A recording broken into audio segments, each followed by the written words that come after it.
Oh, hi, I'm Ryan Funk with Multicultural. There's this really cool event coming up from July 26th to 30th, the Gimli International Film Festival, the largest film festival in Manitoba, all the way in Gimli.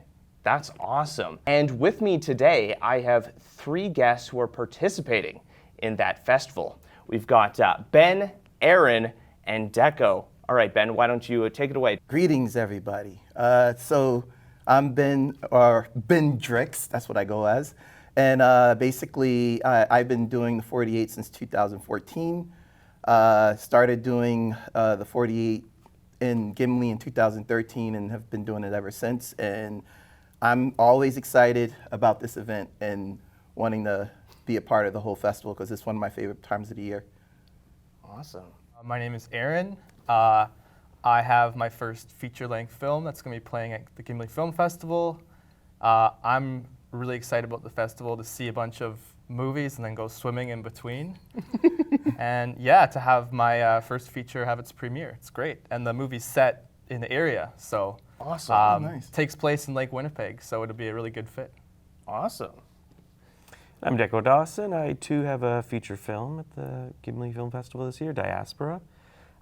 It's a film sort of unlike any other.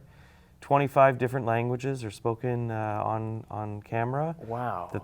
The main protagonist speaks in Ukrainian the whole time, and it all takes place on Selkirk Avenue in the north end of Winnipeg. So happy to have a sort of hometown screening here. Yeah, of course. Gimli not being too far, although the two main streets are very different from one another. I'm just happy to have a chance for Manitobans come out, get to see this film. So we've got feature-length films and then a 48-hour film. So like very different approaches in how you have to do that.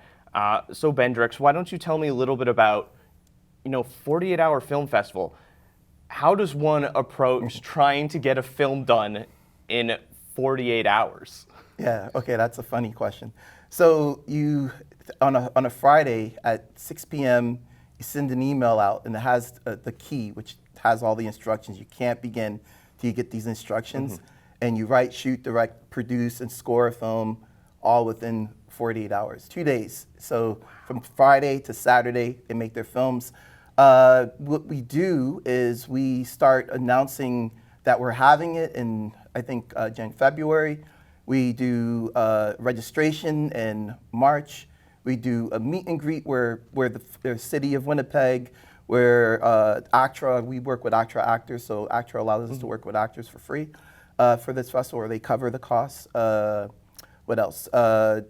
We have the Winnipeg Film Group. They offer gear and all this other kind of support. And so basically, we have this meet and greet, and then there's this info session where the city and the film group and all these people tell them, here are your resources, here are the things you can do. And then we have like a speed dating for filmmakers, but it's not dating, it's just being on a team. So yeah. Anybody who's a musician, anybody who's a... You're like, I need you, yeah, I want you. Yeah, yes, that's come the here, time come to here. do it. And then we have the challenge in June normally. And then we do a screening in Gimli, and then we do another one at CCFM. And that's been the pattern for, I don't know, 9 years, I guess, now. So, yeah. And then what happens after the two screenings, we take the top two from every province and territory, because this is a Canada-wide event. Yeah. And then they go to Toronto. We have a relationship with TIFF, the TIFF Bell Lightbox. We have a screening. We just did one in April. Mm-hmm. I mean, it's fantastic. They love us. We love them, and we want to keep doing this. And we, and the big thing, the overarching thing that's important about this is one of the it's an exercise, right? Of course. To better the filmmakers. So collaboration is important, development of their skills and creating content. And so therefore, it's fantastic because the films go on and some go to other festivals and do well, yeah. and helps build people's And careers. you never know what you're going to kind of think of in that kind of moment. You're like, okay, let's go. Whoa, what's this? Throw some ideas at me. Yeah, and I mean, in short, it's people, taking us, throwing everything at it at the same time while they're trying to follow these instructions, and you don't know what's going to come of it. And and it's amazing because sometimes there's some brilliant work, and I think it's one of the best ways to help a filmmaker get into it and kind of like just make stuff.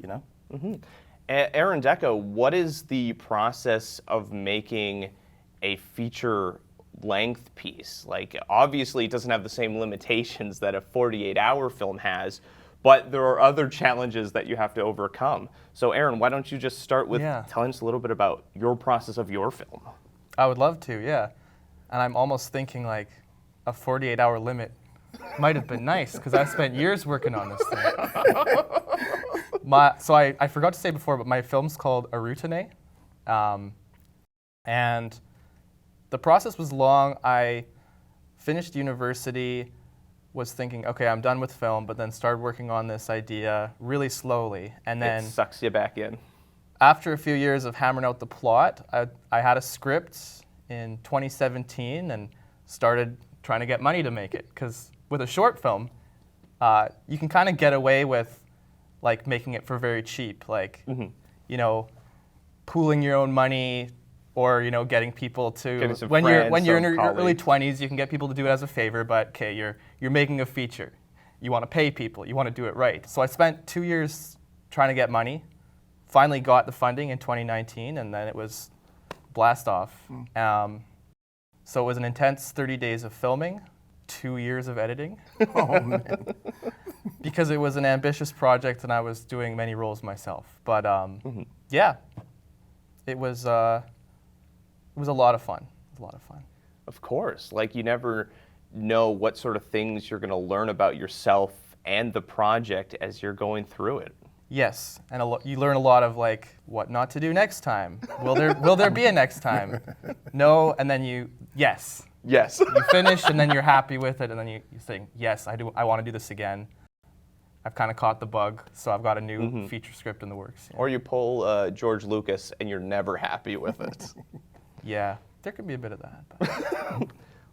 Deco, what about your film? What sort of challenges and experiences did you have through your process? I'd done, an enormous number of short films over the course of my career. Having the opportunity to do a feature, the film is produced by Eagle Vision Productions. So I was lucky. We had a great, sort of funding structure for it, as well as a great team for production, and we were able to do everything that was in the script. Kind of thing. I felt very, very this, this project had sort of fallen onto me at the right time, when I needed it, when I was ready for it, and everyone who was able to contribute to the film, worked on the film. I wanted to do this sort of hybrid of sort of indie, Winnipeg film group inspired kind of collective energy. But I knew that, of course, we would have, timelines and deadlines and, unions and overtime, so you had to be rather rigid in that. And so how can you work with that? Luckily, I had, as I had said, set it all in Winnipeg in one particular area, which we just set up shop. We set up shop on Selkirk Avenue in one of the elementary schools that wasn't being used for the summer. And we could essentially walk to so many of the locations and take sort of splinter vehicles along the way. And it really gave a sense of camaraderie with the neighborhood and with everyone working on the film. So I was really, really fortunate to have a lot of flexibility in how to do this. And it was shot in a very unconventional way, yet still within the parameters that you'd be forced into with the way that an industrial shoot does go. So really, I have absolutely no complaints. It was such a fulfilling process. Working with all new Canadians the intent was to really capture the vibrancy of the neighborhood and this idea, this experience of if you came to Canada not knowing anyone, what would you find? And you'd end up finding a neighborhood of a lot of people in the same situation who don't speak the same similar language. So there was a lot of fun. The script was all written, but there was room for improvisation, on the day. And then the pandemic hit, so I too had several years of post-production isolation at home,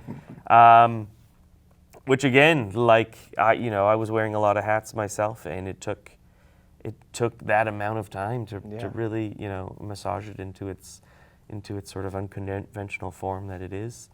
It was really to capture that spirit of which I'd harnessed in my short films, and working with so many people who, as Erin said, can kind of like help you up and, give a hand and try in this case to pay people to do the same thing. And I think the film, reflects an authenticity that you can't get if you were, in a very sort of rigid, had a very rigid approach to it.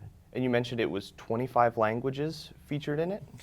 Yeah, there's 25 different international languages spoken in the film. There's just one scene with English in it, but yeah, as I said, Ukrainian is the main. And this was all written and filmed before the Russian invasion of Ukraine. So before we had millions of Ukrainian immigrants, scattered. Yeah, Manitoba has changed so much now. The film's called Diaspora, which is, the spreading of one from one's homeland. And that happened, right after, this had all been shot and been put together. So it has this poignancy, that wasn't particularly relevant beside it being, a shared experience with so many multicultural groups.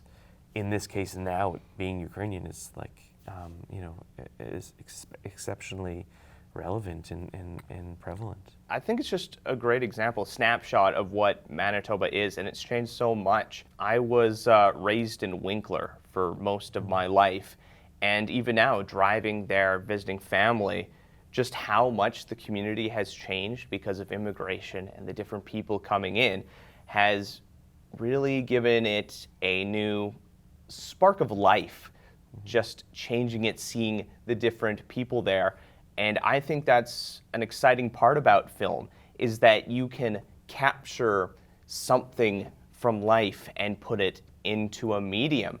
So the three of you, what is your favorite aspects of making a film? For you, what is it that you're like, is that spark of inspiration when creating it? I guess I'll go. Hey guys, Fight for it, let's go. We can just keep going down the road. Yeah, It's whatever. working It well. works out. It works out. Actually, it's funny. I have made some films, a few, but I don't get a chance to often. I consider myself more of an editor. Touching my chest. However, here's the thing. Like the times that I have, and when I do start editing, one of my favorite components is the sound. Yeah. And I teach editing at the University of Winnipeg right now. So it's really interesting because I always find that sound is a really good component. And It can make or break a film. yeah, it does. But, and also the time with Deco saying that, like, a huge part of it for me is, and this ties in with the 48 and just my overall thinking, language is a big part of the 48. It's one of the pillars. So we tell people, make a movie in your native tongue, or just use a phrase of French or something. We need you to start using, looking at, this is a mosaic, as they call it, Canada, right? There's so many different people here. Let's start like showcasing it, because I think a lot of festivals and a lot of films don't really push or encourage it as much. And I think it's important. People shouldn't feel like they have to only speak English. And that's why I loved your film. Because I was like, because I didn't know what it was going in. And I was like, what? This is crazy. Exactly how I think. And, and I've traveled a lot. And I try to learn the languages of the places that I go. So, like, I know bits and pieces of, like, 4 different languages outside of English. So I'm very, very passionate about that. So the sound, language, and... visual component's important, but being able to tell a story with the sound elements is really one of the most powerful things for me as a person who's an editor. Yeah. Visual, sound, and editing, you need all pieces. Yeah. Yeah. and so you know, because it doesn't get spoken about a lot. I think the sound component is my favorite part. It draws you in or takes you out. And I'll throw another quick thing in there, just really quick, because I was just watching Interstellar the other day. It's a second time, and you know, it's not like the best film or anything, but there are moments when the sound just goes out, and it's like, what? And it's like, man, that's powerful. I totally dig that. And you know, anyway, that's one of my favorite parts of it, really. I'll kind of echo what you were saying, because sound is a really big part of my filmmaking practice. Mostly in post, like during the filming, it's about, you know, recording the sound there as best you can, but then really having fun in post-production, playing with layers of textures. So if you see my film, A Routine, you'll get to, there's a lot of scenes where there's just really good textures going on, these different layers that you can kind of enjoy there. But another aspect, like during the actual production, that I like best is, so I like having like a pretty good idea in mind, like I have an image in my mind of what this scene is gonna be, but I also love like being totally open to everything changing in the moment. Like you have your location and you see this like weird chair in the corner that wasn't part of the script. You're like, okay, you're not gonna be standing anymore. You're gonna be sitting on that weird chair. You're gonna be standing beside her. And that's how it's gonna go, and it's gonna be great. Or maybe an actor. Like I always love, like, I like working with really small crews, and I like everyone having the ability to like have an idea. I'm not always gonna go with it, but a lot of the time, like an actor or the sound person, they'll have this great idea, and I'll be like, yeah, let's try that. So like the script, I feel good about my scripts, but they're not sacred. Like, can throw something away in the moment. If something's not working, don't force it. Unless it's like some complicated plot thing where, okay, no, she has to mention the pendant because 20 scenes from now it's gonna come up again. But otherwise, being open to things changing and incorporating interesting things that are just there when you arrive. That's my favorite part. Amazing.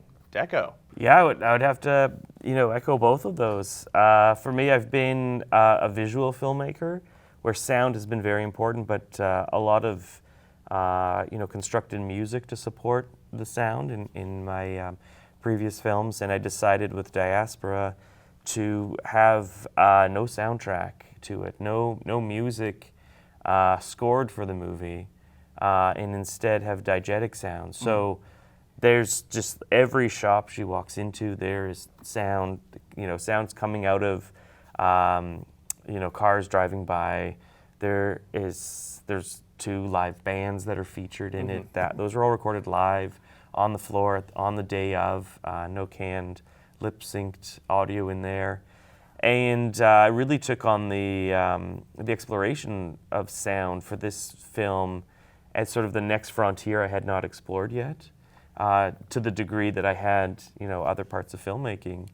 And in that, you know, recognized what I would do next differently, the ambitions that I had for the sound. I could recognize, start with a conversation with your sound recordist, understanding how, you know, industrial shoots happen and sound is given such a small priority on set. You know, a DOP, a cinematographer, can say, no, I want to take it again, you know. I think we can grab that a bit better, but the sound person like just does not have that authority to step up and say, yeah, no, like I think we have more interesting sound happening over here. You know, let's get this at the same time. Sort of relegated into the, you know, the back corners. And then when it was time for post-production on this, we had a sort of sound design happen and the pandemic hit. And so I had the opportunity to dive in for 7 months to then co-design the sound for this film. And I wanted everything to be authentic. So I went down to back to the neighborhood with mics, recorded just street sounds. The original sound design crew was from Toronto and working out of Toronto. So their idea of what a busy street sounded like was Completely very different from here. from what Winnipeg street sounds like. You know, and you like you don't even realize that. You go like, this is what it sounds like. And then, you know, they've got like 100 cars going by, like in the scene, and you know, it's drowning everything out. But if you watch the image, there's like 3 cars going by. And so it was a matter of working towards that authenticity. And it ended up that the film's score is now entirely in the sound. And everything you hear, like for example, the sound designer's like, oh my God, you just want no birds in any scenes. And I was like, the birds are too optimistic. They are giving a sense of hope. And it's very, dire and desperate. And no children playing. I don't want to be able to hear children playing outside the window. And as soon as we started scrubbing that stuff away or choosing particular sounds that didn't have that, it sounded industrial, and it sounded changed the tone completely. Just dirty buses idling outside, and all of this felt a lot more repressive. And as you're speaking to that, sound had really changed the tone or been able to curate the tone that you want to communicate. And most people aren't watching a movie with their ears, but they're always listening. And so that was just, to echo, what's being said here, how I think the more time you spend as a filmmaker exploring the different avenues, you find sound to be so powerful and so useful to conveying things that you don't. In future projects, I would not even shoot a scene. I would have the sound do the work off camera. And that would all of a sudden become really interesting as a scriptwriter to say, we don't need to show that, But working in that mindset, in that way, is something this project has now afforded me moving forward. Wow. Let me just take some quick notes. Can I just say something? Because I saw Deco's film, and I wasn't in the moment aware of those elements that you mentioned were missing. But now that I think back, I'm like, oh yeah, there wasn't any kids playing, there wasn't any birds, and it kind of sound works on what you're feeling, and even if you're not registering where are those children, it's adding to that feeling. And I had a scene in my film where it was this great scene, but there was a weird issue with the camera because we were using this LED flashlight and it created this weird strobe. So the footage was garbage, but we changed it so that, in the editing, I'm like, wait, I'll just have these atmospheric shots and we're just hearing them talking. And it ended up working great. So good sound saved that scene's butt, and it still worked in the end. Yeah, and to tie in with all these guys are saying, and I noticed because I teach young filmmakers and also these university students, and it's always the sound, the sound effects, just even a door shutting is a part of the soundscape. It's so important, and it makes a huge difference. It's like, hey, if you add this in here, watch what happens. And their mind is blown. They're like, wow, what? And so I think it's something, again, we're all visual people. I come from a graphic design background, and I jumped into film many years, 20, close to 30 years ago or something. It's a long time. And so really it's it blows my mind how it's not in the forefront.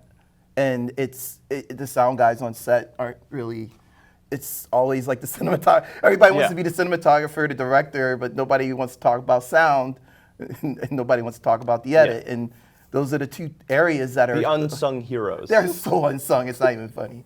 Yeah, so. Interesting. Anyway. I just like that perspective, breaking it apart, because a lot of people don't think about the sound of a film, and it is just so noticeable when the sound isn't thought about or focused on or given the care that it deserves in it, and has so much impact. I love horror movies, and that moment where everything stops, you're like, oh boy, things about to happen. So I just really appreciate all of you and your perspectives on sound as a vital component of film. So the Gimli International Film Festival coming up soon. I guess just what are your feelings and thoughts about it? It's bringing in so many different types of mediums together, feature films, documentaries, 48-hour film festivals. There's also a showcase for shorts created and produced by Indigenous folks, giving them a voice and an opportunity to show their stuff. Just from each of your perspectives, what are your experiences and thoughts of GIFF? Oh, you can go first. How about that? Go. Yeah, I'm just really excited to go in with an open mind and see as much as I can, like especially the shorts programs, like you mentioned. I've been a couple times. Like there was one year where I, took the time off work and devoted to seeing a lot, and it was one of the best experiences with film I've ever had. And I had my very first.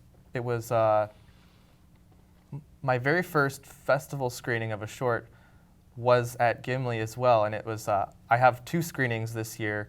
One of them is in that same venue where I had when I was like 18 years old or whatever. Had my first short screen there, so I'm also looking forward to that kind of bookend experience. Maybe not bookend. I hope this isn't the end of my filmmaking career. And it's over. There you go. Yeah. No, it's like one of those shelves that has, like, you have several bookends because You just get gotta add more hold shelves. everything up. Yeah. Chapter 1. Bad metaphor. Time for chapter 2. Yeah. The second shelf. Gimli's a fantastic film festival. I think what it offers is a very tight community.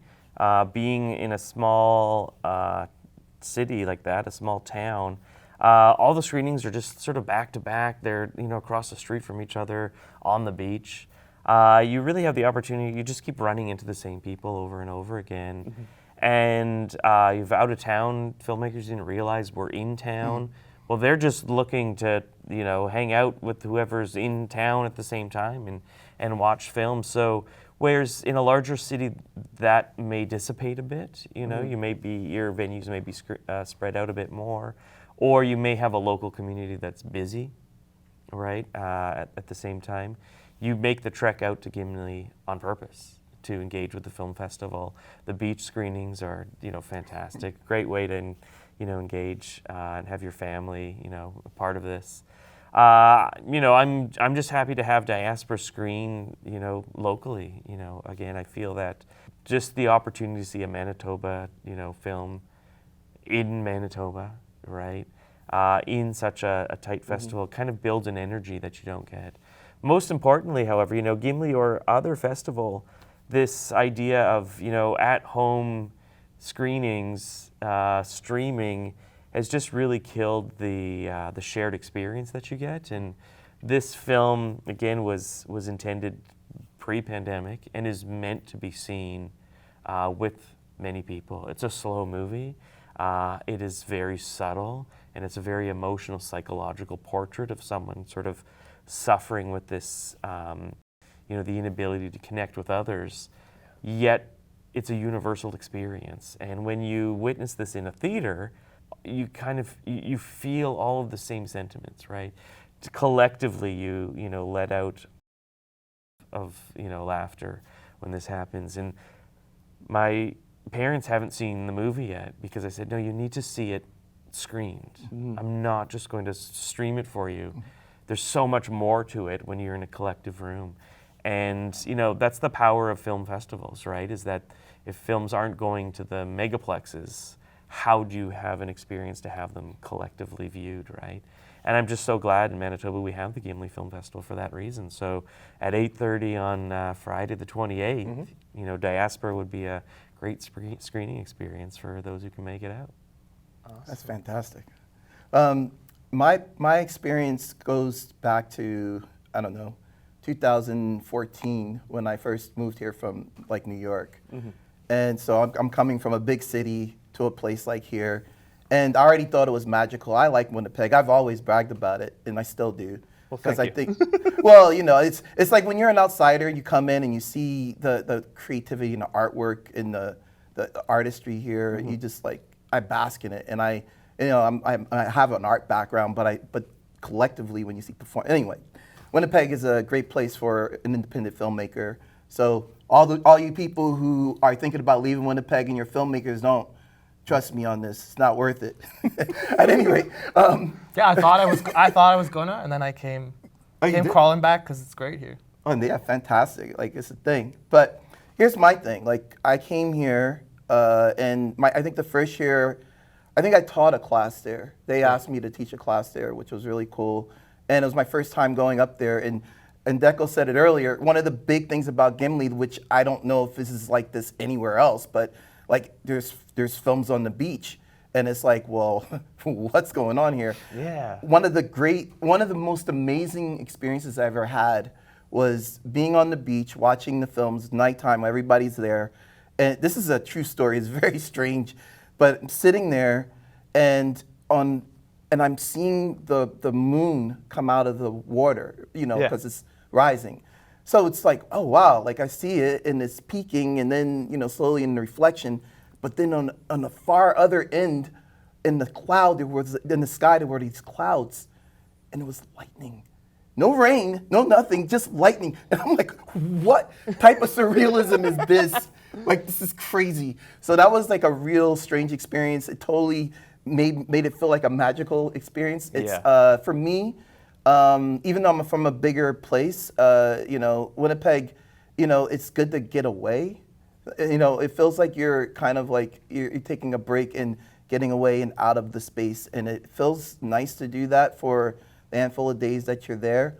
You know, with these films, like I was working at the film group in 2014. They told me to do a 48, run the 48, and I had never done that before.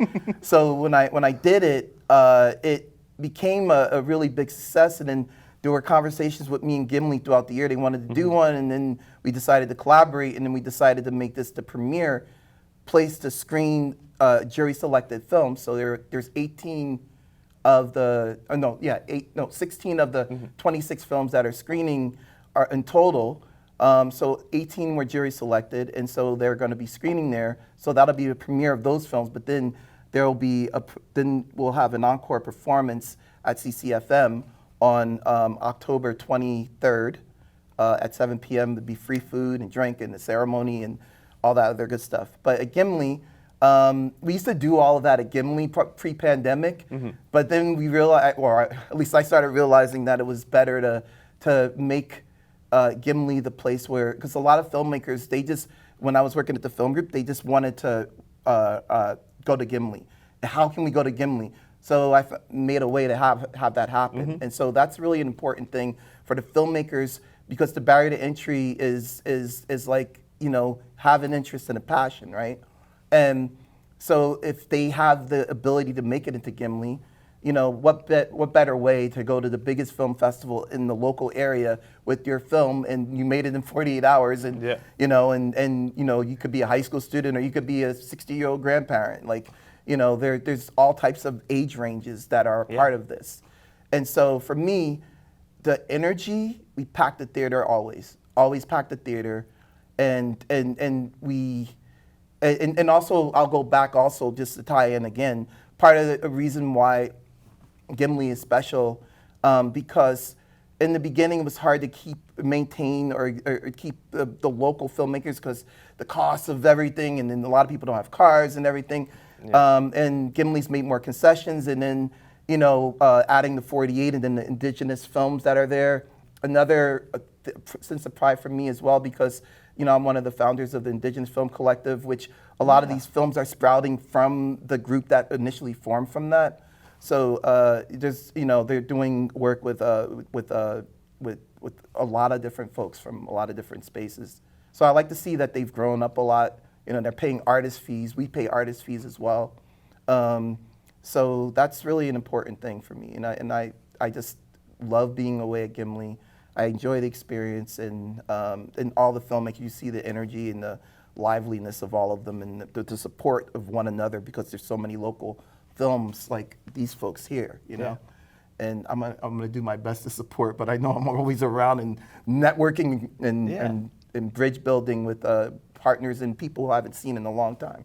Had a conversation with Rachel from the Indigenous Film Collective, and she was just telling me a little bit about what they have planned, and it is really, really exciting.